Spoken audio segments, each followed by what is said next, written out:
let's talk about the similarities and differences of some blood cells. So some of these are very easy. If you're comparing a white blood cell and a red blood cell, well, what's going to be similar about them? I always say pick the easy thing. In this particular case, they are both blood cells. They're found in the blood. They travel through the blood. They do things related to the blood. Then you want to figure out what's different about them by considering what each of them does. The job of the red blood cell is transport. And specifically, it carries oxygen, and it can also carry carbon dioxide, so that's important. Another neat thing about red blood cells, they contain hemoglobin, which is the protein that carries the oxygen. Also, they tend to be small, and they have no nucleus, which is a kind of funky little red blood cell thing. They don't need a nucleus because they do all kinds of other stuff. Then a second line and fit it into the box.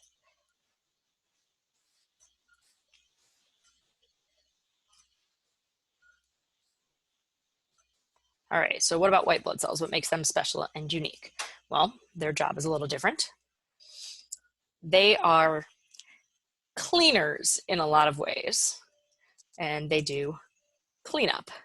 In some cases, they clean up invaders, such as bacteria and other things like that. They also can clean up dead things, which is important. They have a bunch of different kinds, so there's different kinds of white blood cells, and each of them has different jobs, which is important. And they also can digest materials. That's another one of their jobs. So that's white blood cells versus red blood cells. Okay, so next thing, I'm going to consider two things that belong to one of the previous categories, neutrophil and eosinophil. What is a neutrophil and what is an eosinophil? Clearly they're similar. They both end in "phil." And in fact, they are similar because they are both white blood cells, which also means that one of the things that they do is they fight invaders. So that's a key part of their job, is to fight invaders and be white blood cells.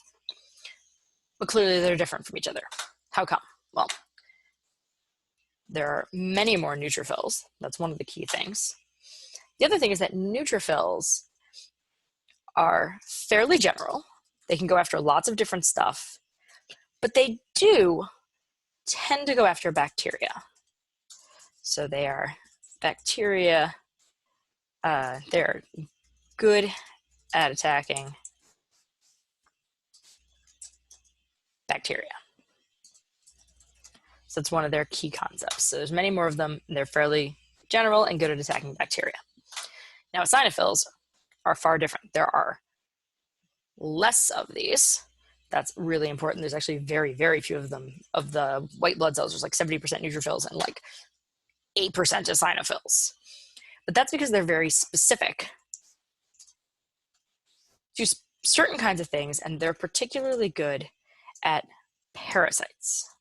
So they're specific to parasite invaders. If you have more eosinophils, you're more likely to have a parasite, and they're much better at killing parasites. Neutrophils can do that, but not. Eosinophils are less likely to kill bacteria. Neutrophils are more likely to.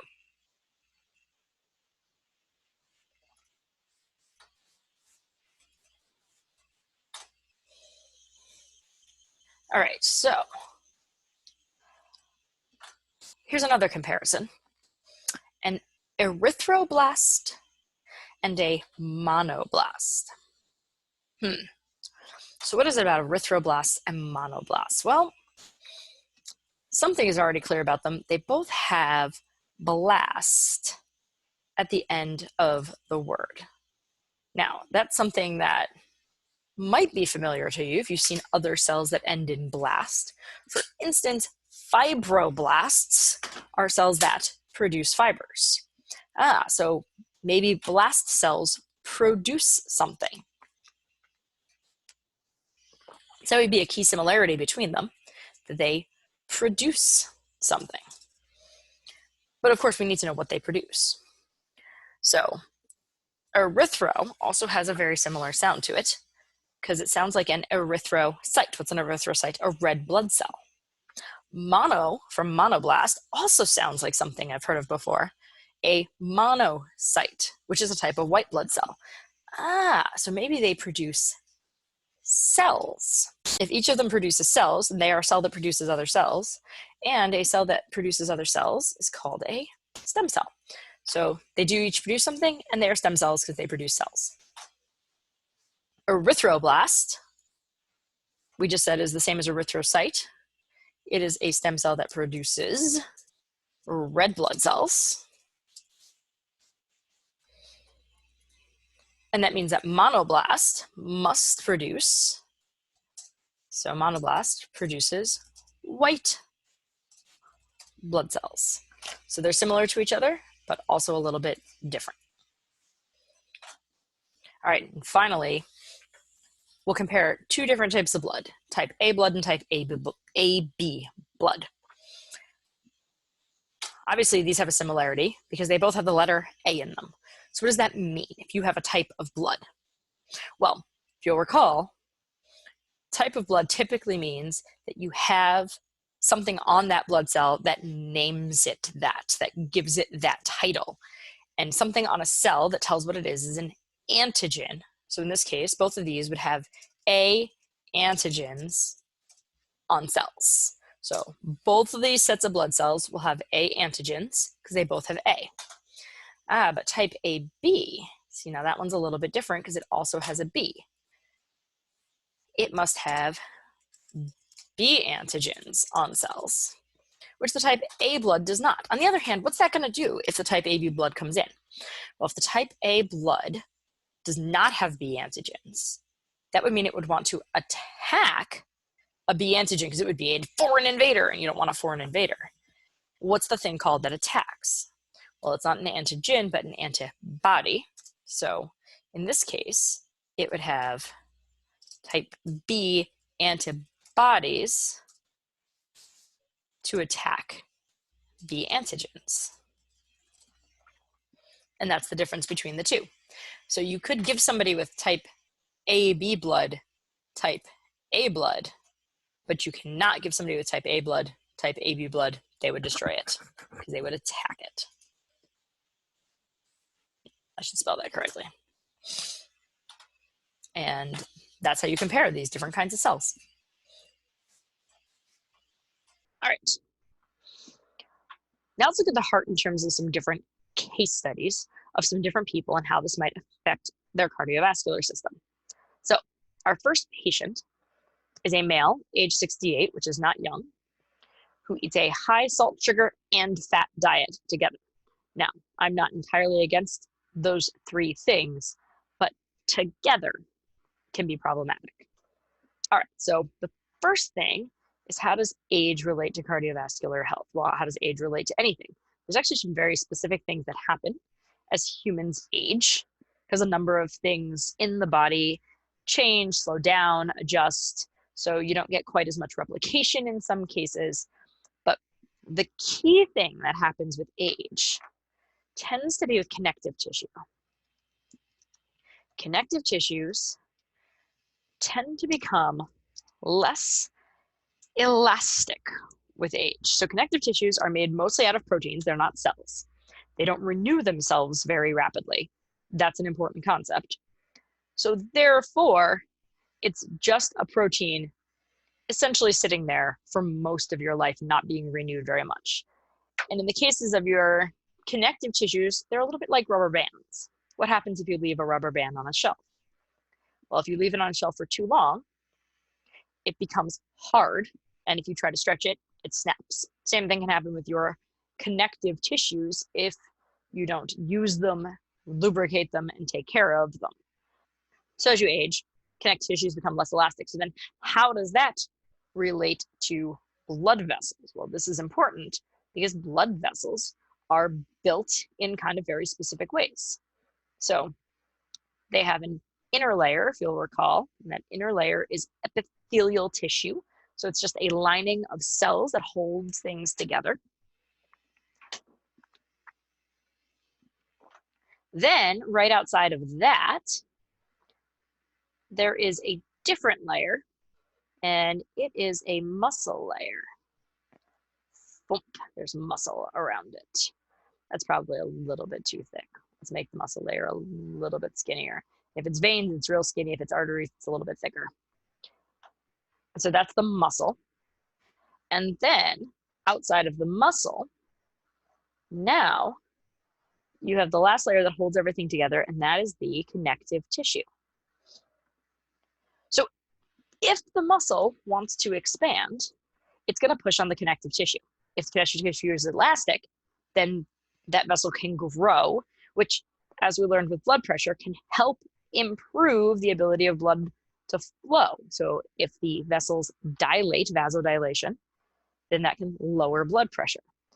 If that outside green connective tissue line is very stiff, then the vessels cannot dilate, which means that if there's more going through this middle section, it can increase blood pressure and put stress on these vessels, which is a problem. So that's how age relates. How about diet? Well, there's a couple things happening here. We're going to take them apart. We'll start with salt. What happens when you have salt in the bloodstream? Well, if I remember correctly, when you put salt in the bloodstream, I'm going to go ahead and make my salt blue. It's having lots of little salt particles. And what does the body want to do with salt particles? Does it like having a collection of salt? No, it wants to attempt to balance it. And the key with balancing water, so we want to balance salt and water. So what do we call that? Osmosis. So you might remember this concept. Balancing salt and water is osmosis. So if you have lots and lots of little salt particles, what's going to happen? Well, it means that when the water is trying to balance, it's going to come towards the salt particles and try to push them aside or spread them out.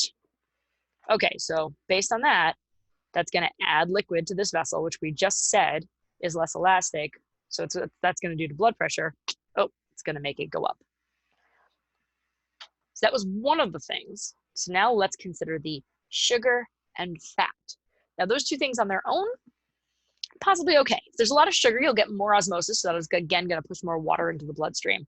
But the real key with sugar and fat is that sometimes when they come together, they can cause problems on the insides of vessels by causing little plaques. Oh no, now there's a plaque in the blood vessel. What's that going to do to the space on the inside?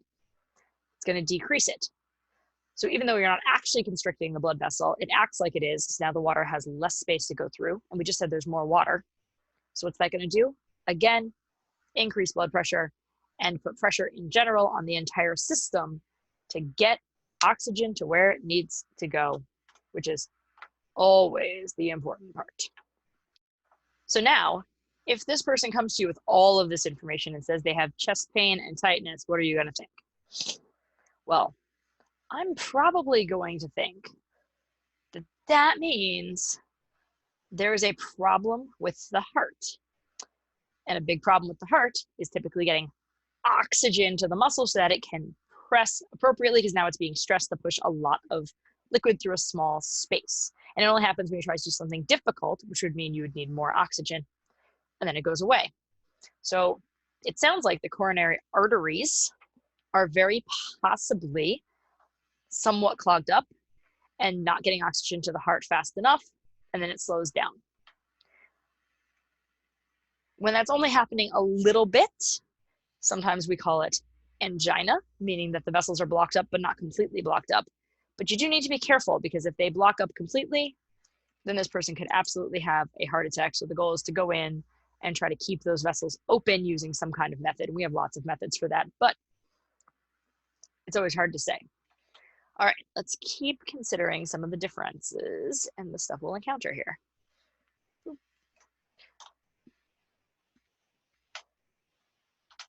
Oh, this patient has even more things going on. The next thing that happens, you listen to his chest and hear an odd sound along with the standard lub-dub of the heartbeat. Well, To understand what's going on there, first of all, we need to know what we're hearing when we say the lub-dub of the heartbeat. So talk about the heart and how the heart's set up. And when the heart squeezes, it squeezes the top first and then the bottom. And so it has two parts to it. But you're not going to be able to hear muscle movement. Muscle movement doesn't really produce a sound. Even if you put a stethoscope up to somebody, you won't hear muscle movement. You won't hear electrical movement, which is what forms the EKG. So that's not very helpful. So what are you listening to? Well, if you think about how the heartbeat works, the blood comes into the top part, to the atria of the heart. It drops down into the bottom part. And then what happens? A valve closes between the top and the bottom on each side. So actually the tricuspid and the bicuspid valve on the right and left sides close at the same time. That's what you hear when you hear lub. Then when the ventricles squeeze and it pushes the blood out of the heart, boom. Now the semilunar valves, the one going out the pulmonary artery and the one going out to the aorta, they shut, and that's a dub sound. So the sounds you hear are flaps of valves hitting each other. All right, so if something sounds strange, it may or may not tell you that the heart's actually beating in a certain way, but it might tell you that the valves are not hitting in the right way. So typically we would call this odd sound of the heartbeat a heart murmur, and it usually means that a valve isn't closing properly and blood is able to backflow through it. It's pretty common with the mitral valve. It happens with the lub sound, and the blood pops just up a little bit and usually falls back down. This can just be the way somebody's heart works for all of their life and they're fine, or it could be an issue. Only a doctor would know. All right, next up in our little case study, we're going to examine this EKG, which, as we've pointed out before, talks about the electrical signaling in the heart. So the way the electrical signaling is supposed to work is it's supposed to make a little peak when there is the atria and the electrical signal goes around. It's supposed to make a big peak for the ventricles, and then it's supposed to make another peak for it to relax. That's not what's happening here. This is not a normal EKG. We could take a look at a normal EKG just to get a sense of how different it is.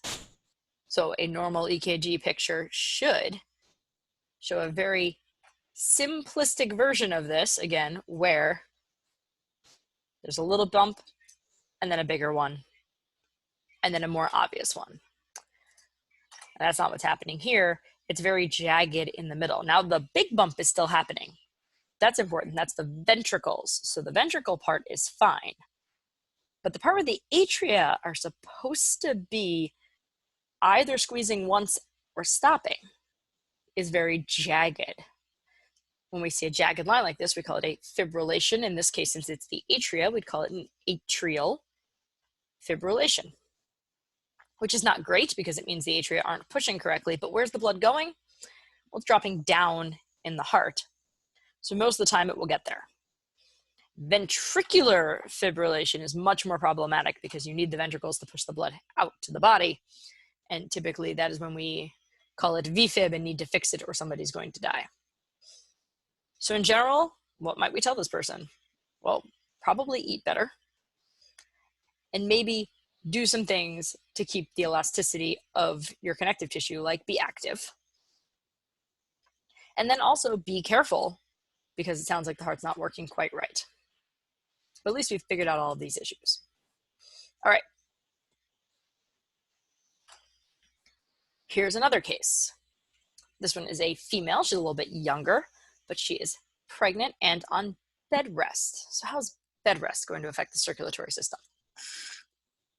Well, we know how blood gets out to the body because it gets out to the body when the heart pumps it out. Most of the time, that's not a problem. Your body pumps blood out to your extremities even when you are laying down and asleep. But how does it get back? Once it gets all the way out to the capillaries, it loses a lot of pressure, and then it needs to find a way to get back to the heart. Interestingly enough, your heart does not pump blood back to it. Something else does.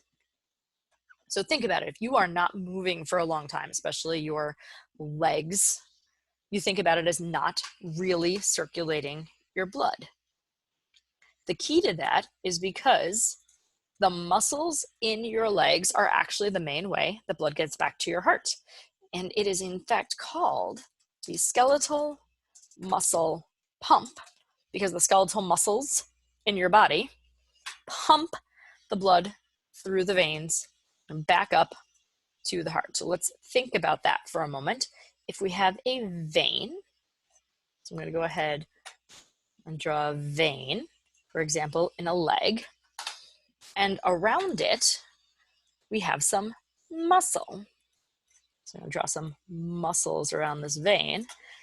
As they squeeze, they'll go ahead and push on the vein, which will then allow the blood, which I'll make blue, even though we know it's not actually blue, move up in the vein. But your muscles aren't pumping all the time, right? So what happens when you stop moving? Does the blood just fall back down? No, you see what happens is it is able to hit, boop, these little valves. So they're like the valves in your heart, except that they don't move on their own, but they do bump up to allow blood to come through and then fall back down again to catch the blood. So the blood will come up through the valve, and then when it tries to fall down again, it can't, and it gets stuck moving upward and upward and upward. So that is your skeletal muscle pump. So if you are laying down or sitting constantly or on bed rest, your skeletal muscle pump is not going to work as effectively, which means the blood might sit in the veins. And if it does that and it doesn't move, some of those sticky parts like the platelets might form a clot. All right, so if then the next thing that happens is the patient tells you they have a sharp pain in their lower leg, that is probably indicative of a clot, because a clot is going to stop some of the blood. It's going to cause a bit of a pressure backup, and that is going to cause pain because it's going to push on the blood vessel walls and the muscles. Now, a clot in your leg is bad. It hurts. It can cause problems, but it's not the worst thing. And usually you can fix it with a little bit of compression and some other stuff. But what happens if that clot detaches and moves? So let's follow the pathway of this woman's problem. And if we do have a clot in a vein and it gets unlodged, it might find its way back up to the heart, which is not too big of a deal because the heart valves are fairly large and the heart vessels are fairly large. And then that blood with no oxygen is going to go from the heart to the lungs. And if that clot gets stuck there, call it a pulmonary embolism. And it can actually stop blood flow in the lungs, which can then cause a major problem.